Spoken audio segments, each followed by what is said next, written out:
और अब बड़ी खबर आपको बता दें, चंडीगढ़ से 31 मार्च को होगी हाई पावर परचेज कमेटी की बैठक। हरियाणा निवास में होगी यह बैठक। सीएम मनोहर लाल बैठक की करेंगे अध्यक्षता। ये बड़ी खबर आपको बता रहे हैं, बैठक में चीफ सेक्रेटरी समेत कई अधिकारी रहेंगे मौजूद। ये बड़ी खबर आपको बता रहे हैं, 31 मार्च को हाई पावर परचेज कमेटी की बैठक होगी। हरियाणा निवास में कमेटी की बैठक की जाएगी। सीएम मनोहर लाल इस बैठक की अध्यक्षता करेंगे। कई मुद्दों को लेकर इस बैठक में चर्चा होगी और साथ ही साथ बैठक में चीफ सेक्रेटरी समेत कई अधिकारी मौजूद रहने वाले हैं। ये बड़ी खबर आपको चंडीगढ़ से बता रहे हैं, 31 मार्च को हाई पावर परचेज कमेटी की बैठक होगी। सीएम मनोहर लाल इस बैठक की अध्यक्षता करेंगे। बैठक में कई मुद्दों को लेकर चर्चा की जाएगी। बैठक में चीफ सेक्रेटरी समेत कई अधिकारी मौजूद रहेंगे।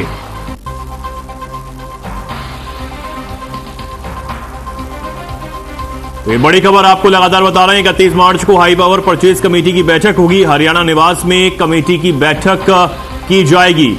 सीएम मनोहर लाल बैठक की अध्यक्षता करेंगे। बैठक में कई मुद्दों को लेकर चर्चा होगी और चीफ सेक्रेटरी समेत कई अधिकारी इस बैठक में मौजूद रहेंगे।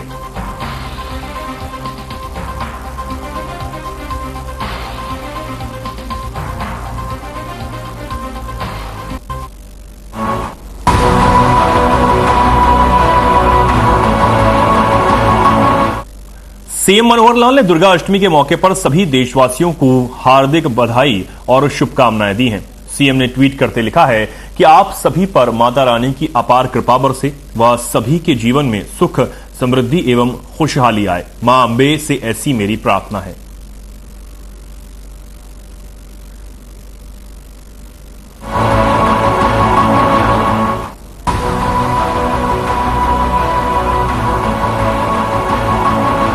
अब खबर पंचकुला से है, जहां हरियाणा के उप मुख्यमंत्री दुष्यंत चौटाला नवरात्रों की अष्टमी के अवसर पर माता मनसा देवी मंदिर शक्तिपीठ पहुंचे और माता रानी के दर्शन किए। उन्होंने देश एवं प्रदेश के लोगों की सुख समृद्धि की कामना की और माता रानी से आशीर्वाद भी लिया। उप मुख्यमंत्री ने इसके बाद हवन यज्ञ में भी हिस्सा लिया और पावन आहुति डाली। उप मुख्यमंत्री माता मनसा देवी मंदिर शक्तिपीठ के परिसर में लगाए गए रक्तदान शिविर में भी पहुंचे और रक्तदाताओं को बैच लगाकर उनका हौसला बढ़ाया। साथ ही उन्होंने कहा कि रक्तदान पुण्य का काम है। रक्तदान से किसी व्यक्ति की जान भी बचाई जा सकती है। उन्होंने रक्तदाताओं को प्रेरित करते हुए कहा कि माता मनसा देवी के चरणों में पहुंचकर वे रक्तदान जैसे पुण्य कार्य में भागीदारी कर रहे हैं। ऐसे में माता रानी उनको खुश होकर आशीर्वाद देंगी।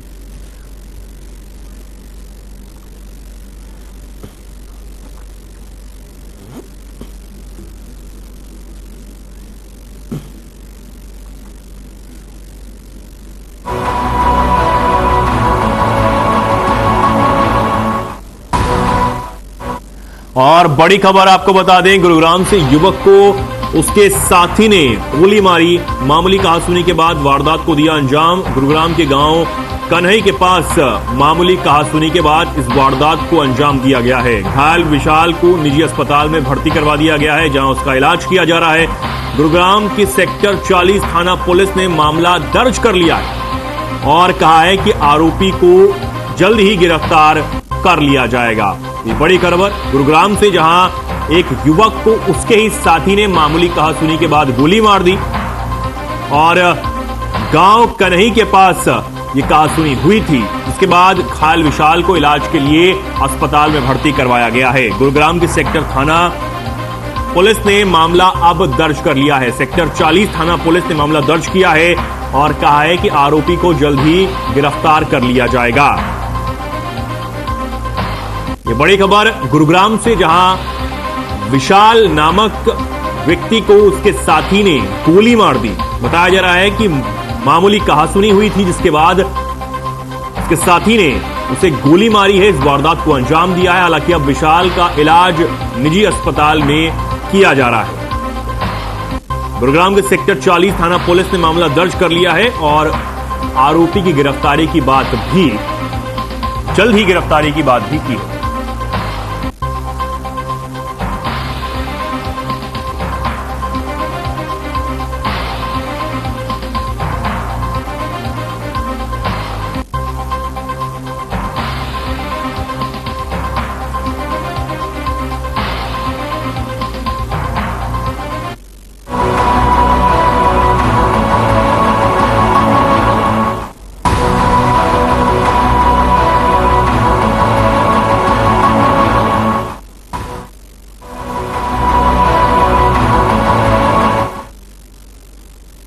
फरीदाबाद के गौची गांव में बीती रात असामाजिक तत्वों ने बाबा साहेब भीमराव अंबेडकर की मूर्ति को बुरी तरह से क्षतिग्रस्त कर दिया। बता दें कि सुबह जब ग्रामीणों ने उठकर क्षतिग्रस्त मूर्ति को देखा तो इसकी सूचना तुरंत पुलिस को दी गई। धीरे धीरे यह खबर गांव में फैल गई, जिसके बाद भारी संख्या में ग्रामीण एकत्रित हो गए और बाबा साहेब भीमराव अंबेडकर की मूर्ति तोड़े जाने का भारी रोष व्यक्त किया गया। वहीं ग्रामीणों के बढ़ते रोष को देखकर मौके पर पहुंची पुलिस के आला अधिकारियों ने ग्रामीणों को जल्द ही उसी स्थान पर प्रशासन की तरफ से नई मूर्ति लगाने का आश्वासन देकर शांत करवाया। लेकिन ग्रामीणों ने मांग की कि 14 अप्रैल से पहले बाबा साहेब की मूर्ति को लगा दिया जाए। वहीं मौके पर पहुंचे एडिशनल एसएचओ विजय कुमार ने बताया कि मूर्ति के तोड़े जाने की सूचना जैसे ही पुलिस को मिली, वे अपने दल बल के साथ मौके पर पहुंच गए और ग्रामीणों की शिकायत पर उचित कार्रवाई का आश्वासन भी दिया।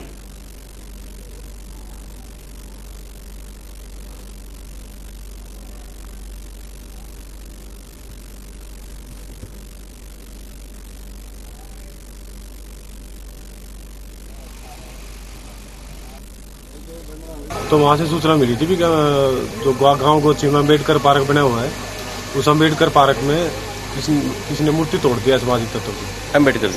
अम्बेडकर पार्क में सरकारी स्कूल के पीछे जी। तो सूचना पाकर फिर हम मौके पर आके यहाँ के देखे, जो भी अब शिकायत देंगे उस पर कार्रवाई, शिकायत दे दी उस पर कार्रवाई करें।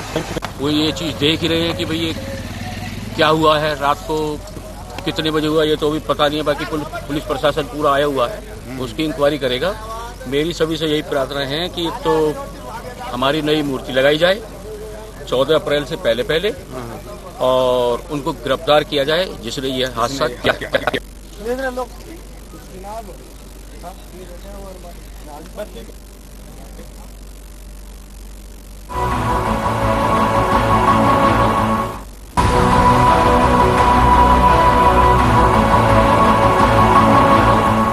अब खबर फरीदाबाद से है, जहां पुलिस ने अब स्टंटबाजी और हुड़दंग करने वालों पर नकेल कसने की तैयारी कर ली है।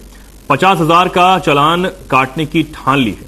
फैसला लिया गया था कि इस पर अमल भी शुरू हो गया और एनआईटी 3 नंबर महिला कॉलेज के पास बुलेट बाइक पर पटाखे छोड़ते और हुड़दंगबाजी करते हुए युवक का सब इंस्पेक्टर सोहनपाल ने 50,000 रुपए का चालान किया है।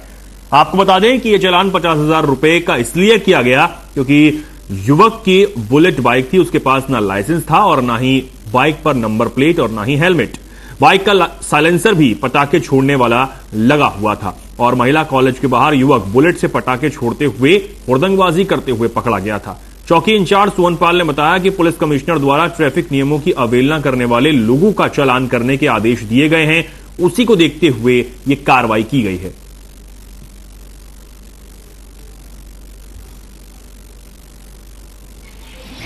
सब इंस्पेक्टर सोमपाल सिंह, चौक इंचार्ज 3 नंबर। जी, आपने एक बुलेट मोटरसाइकिल का चालान किया है, कितने का चालान किया है, किन नियमों के तहत किया है? ट्रैफिक नियम के हिसाब से किया है। बुलेट मोटरसाइकिल का इसमें साइलेंसर लगाया हुआ है एक्स्ट्रा जो पटाखे वाला है और प्रेशर हॉर्न है विदाउट डॉक्यूमेंट है और ये नंबर प्लेट है, ये ब्लैक पोती हुई है।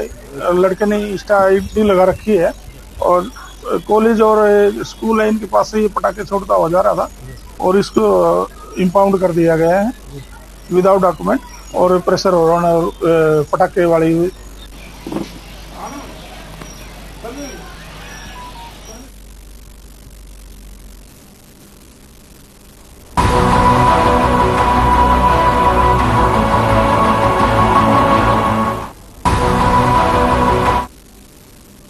अब खबर झज्जर से है, जहां बेरी कस्बे में कादियान खाप के प्रधान देवेंद्र उर्फ बिल्लू पर जानलेवा हमला किया गया।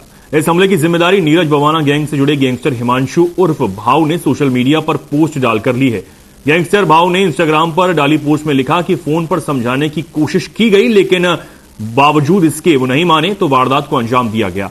इस मामले पर अब एसपी वसीम अकरम ने कहा कि आरोपी गैंगस्टर विदेश में बैठकर गैंग ऑपरेट कर रहा है। कुछ समय पहले ऑस्ट्रिया समेत कुछ अन्य यूरोपियन कंट्रीज में गैंगस्टर भाव की लोकेशन का पता चला था। हालांकि अब आरोपियों की धरपकड़ के लिए विभिन्न टीमें हरियाणा और राजधानी दिल्ली में दबिश दे रही हैं।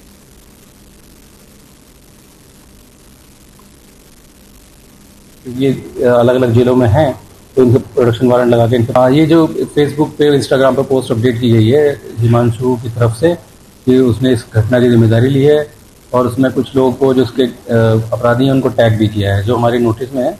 इस संबंध में जो टैग्ड अपराधी हैं इनकी पोस्ट से इस तरह से लगता है कि इनकी सहमति है, उनका बीच में ये अंडरस्टैंडिंग है इस बारे में, मुकदमे के बारे में। तो हम लोग इनको सबको पूछताछ के लिए, क्योंकि ये अलग अलग जेलों में हैं, तो इनसे प्रोडक्शन वारंट लगा के इनसे पूछताछ की जाएगी। ये जो फेसबुक पे, इंस्टाग्राम पर पोस्ट अपडेट की गई है हिमांशु की तरफ से कि उसने इस घटना की जिम्मेदारी ली है, और उसमें कुछ लोगों को जो उसके अपराधी हैं उनको टैग भी किया है, जो हमारी नोटिस में है। इस संबंध में जो टैग्ड अपराधी हैं इनकी पोस्ट से इस तरह से लगता है।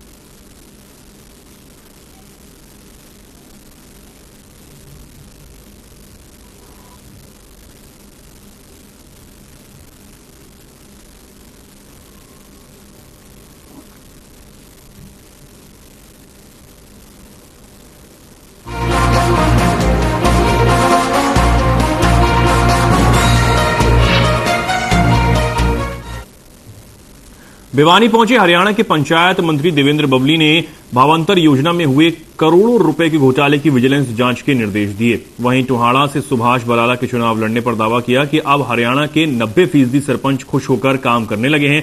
उन्होंने कहा कि 31 मार्च तक सरपंचों ने प्रस्ताव पास नहीं किए तो 1100 करोड़ रुपए लक्ष्य हो जाएंगे। बता दें कि हरियाणा के पंचायत मंत्री देवेंद्र बबली जिला कष्ट निवारण समिति की बैठक लेने पहुंचे थे। इस दौरान उन्होंने 13 परिवादों की सुनवाई करते हुए 7 का मौके पर ही निपटारा कर दिया। इस दौरान लोगों की समस्याओं का समय पर निपटारा न करने पर संबंधित अधिकारियों पर पंचायत मंत्री सख्त भी दिखाई दिए। मीटिंग के बाद मीडिया से मुखातिब होते हुए पंचायत मंत्री ने जिला भर में भावांतर योजना के तहत हो रहे करोड़ों रुपए के घोटाले की एडीसी के नेतृत्व में विजिलेंस से जांच के निर्देश दिए। बता दें कि भिवानी में फसलों, खासकर बाजरे की भावांतर योजना के तरह तरह के कई गांवों में लोगों ने फर्जी तरीके से दूसरे की जमीन पर करोड़ रुपए हड़पे हैं। इसके साथ ही ओलावृष्टि से बर्बाद फसलों को लेकर कहा कि सरकार खुद बहुत चिंतित है और पीड़ित किसानों को उनके नुकसान की भरपाई की जाएगी।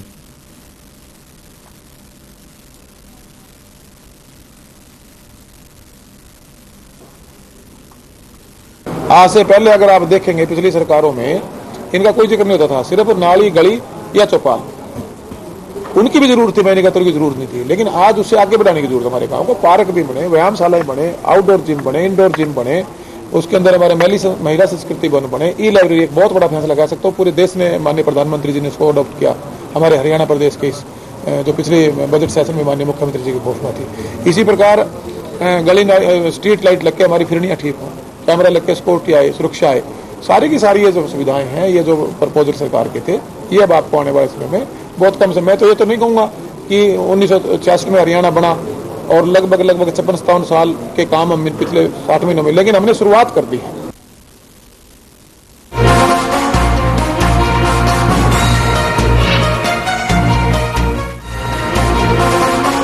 अब खबर लोहारू से है, जहां कृषि और पशुपालन मंत्री जेपी दलाल ने पहाड़ी माता मंदिर में माता के दर्शन किए।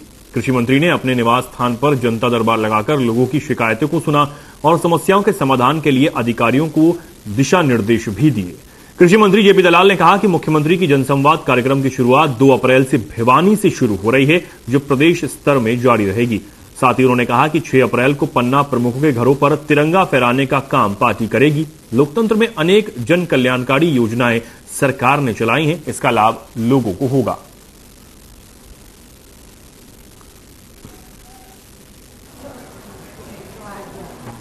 सुबह सुबह 7 बजे हमारी जो क्षेत्र की देवी है पहाड़ी माता के दरबार में हमने दर्शन की और पूरे प्रदेश की और पूरे इलाके की मंगल कामना की कि हमारा इलाका तरक्की करे, सुख शांति से रहे, अच्छी फसल हो, किसान आगे बढ़े, जवान आगे बढ़े।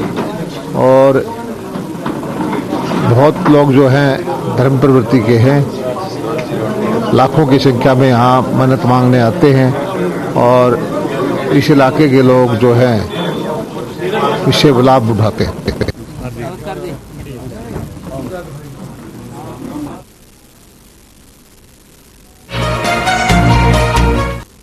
रेवाड़ी में कांग्रेस नेता राहुल गांधी की सदस्यता रद्द होने के बाद कांग्रेस ने संसद से लेकर सड़क तक प्रदर्शन शुरू कर दिया है। इसी कड़ी में ओबीसी कांग्रेस के राष्ट्रीय चेयरमैन और पूर्व मंत्री कैप्टन अजय यादव के नेतृत्व में पार्टी कार्यकर्ताओं ने रेवाड़ी के मॉडल टाउन स्थित महात्मा गांधी प्रतिमा के सामने धरना दिया। इस दौरान कांग्रेस कार्यकर्ताओं ने सरकार के खिलाफ जमकर नारेबाजी की। इस दौरान कैप्टन अजय यादव ने कहा कि एक षड्यंत्र के तहत राहुल गांधी की सदस्यता समाप्त की गई है। राहुल गांधी का ग्राफ बढ़ता देख बीजेपी बौखला गई है, जिसके चलते इस तरह के हथकंडे अपनाए जा रहे हैं। साथ ही उन्होंने कहा कि 2024 में लोकसभा से पहले कई राज्यों में होने वाले विधानसभा चुनाव में अपनी हार सामने देख बीजेपी राहुल गांधी को निशाना बना रही है, लेकिन राहुल गांधी किसी सूरत में झुकने वाले नहीं हैं।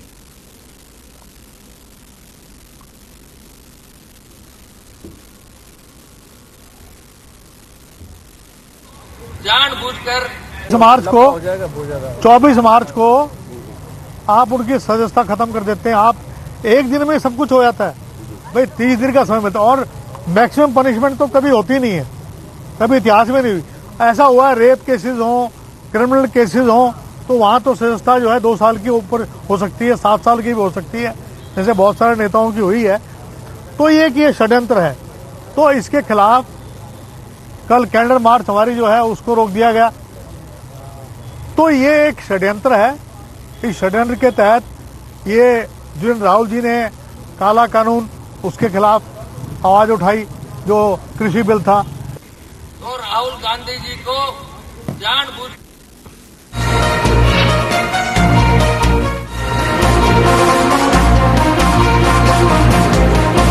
अब खबर भिवानी से है, जहां हरियाणा विद्यालय शिक्षा बोर्ड की ओर से 27 फरवरी से 28 मार्च तक 10वीं और 12वीं की वार्षिक परीक्षाएं शांतिपूर्वक तरीके से संपन्न होने के बाद board chairman doctor VP Yadav ने पत्रकार वार्ता में बताया कि अब की बार की परीक्षाओं में पहली बार कोड का प्रयोग किया गया है। उसके अलावा अन्य हिडन तरीकों से नकल रोकने के जो प्रयास किए गए थे, उसके परिणाम ये आए हैं कि पिछले वर्ष के मुकाबले 50.86% नकल के मामले दर्ज किए गए। पिछली बार जहां 3076 मामले नकल के पकड़े गए, वहीं अब मात्र 1819 मामले दर्ज किए गए। पहली बार नकल के चलते प्रदेश भर में 64 परीक्षा केंद्रों को रद्द करना पड़ा था। वह अब की बार नई तकनीकों के प्रयोग के चलते 38 सेंटरों को अन्य जगहों पर शिफ्ट करना पड़ा।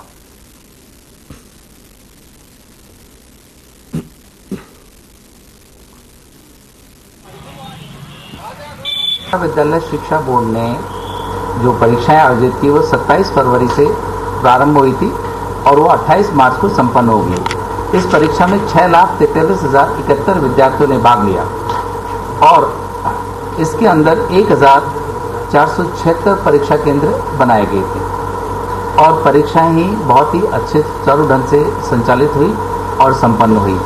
इसके तहत इस बार हमने जो एक रिकॉर्ड डाउनफॉल आया है, स्पेसिफिकली यूएमसी केसेस में 3,0576 केसेस पिछले बार थे, जो कि इस बार घटकर 1,816 केसेस रह गए हैं।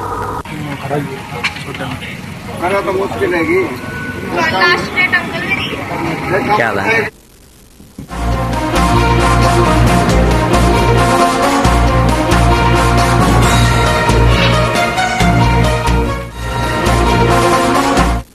प्रदेश में बढ़ते कोरोना के मामलों को देखते हुए स्वास्थ्य विभाग अलर्ट हो चुका है, जहां विभाग ने नागरिक अस्पताल में कोरोना सैंपलिंग की शुरुआत कर दी है। दरअसल बीते दिन कोरोना में लगातार बढ़ोतरी देखने को मिल रही है। स्वास्थ्य विभाग के डिप्टी सीएमओ मेजर डॉक्टर शरद तुल्ली ने जानकारी देते हुए बताया कि नगर अस्पताल में आने वाले उन सभी मरीजों के सैंपल लिए जा रहे हैं जिनमें फ्लू के लक्षण हैं या फिर सर्दी, जुकाम और खांसी के लक्षण पाए जा रहे हैं।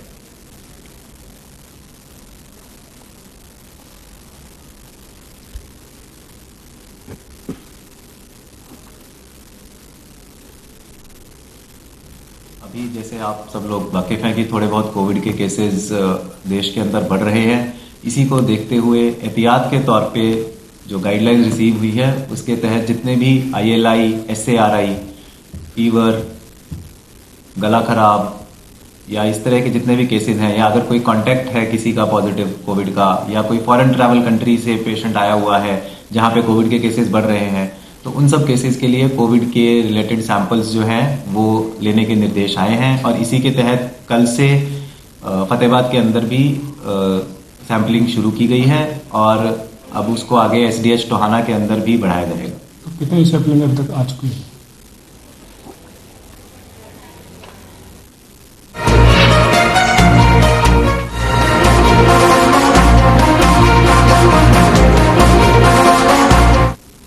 तो शाम में गांव ढाणी रिवासा के पास निगाना फीडर नहर के ओवरफ्लो होने से किसानों की करीबन 150 एकड़ फसल जलमग्न हो गई।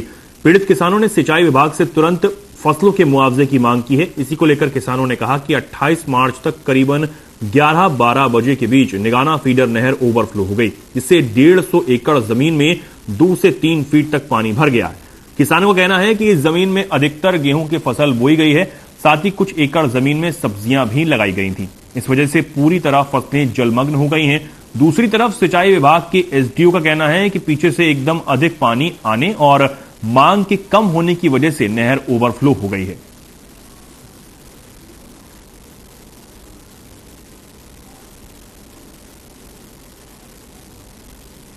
जो अपने इंडेंट जो रखा था उससे कुछ तो एक्सेस सप्लाई हमें जो अपस्ट्रीम साइड है सुंदर सब ब्रांच से पानी मिला है।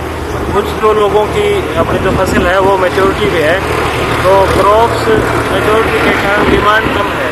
इस वजह से लोगों ने अपने जो आउटलेट्स है वो बंद कर दिए। जो माइनर्स हैं उनमें भी कम पानी चलाया है। हमने एक सिस्टम का पानी जो है जोई सिस्टम में चलाना था, परंतु एक्सेस सप्लाई की वजह से हमने निगाना फीडर भी चला दिया और जोई डाउन का सिस्टम भी चल रहा है। दोनों में पानी ज़्यादा हो रखा है। रीज़न यही है कि आउटलेट्स सारे बंद हैं, जमींदार जो पानी लगा नहीं रहे। 10 किले तो मेरे हैं जी, 100-150 किले जमीन की भर गई। 150 किले, तो उनमें करीब कितना पानी गया है? किधर 3 फुट से, किधर 2 फुट से, 2.5 फुट से, किधर ज्यादा भी है। तो इससे आपकी फसल के क्या प्रभाव पड़ रहे हैं? बड़ा नुकसान हो रहा है जी, काफी नुकसान बढ़ रही, फिर पानी पड़ गई उसके ऊपर। अच्छा।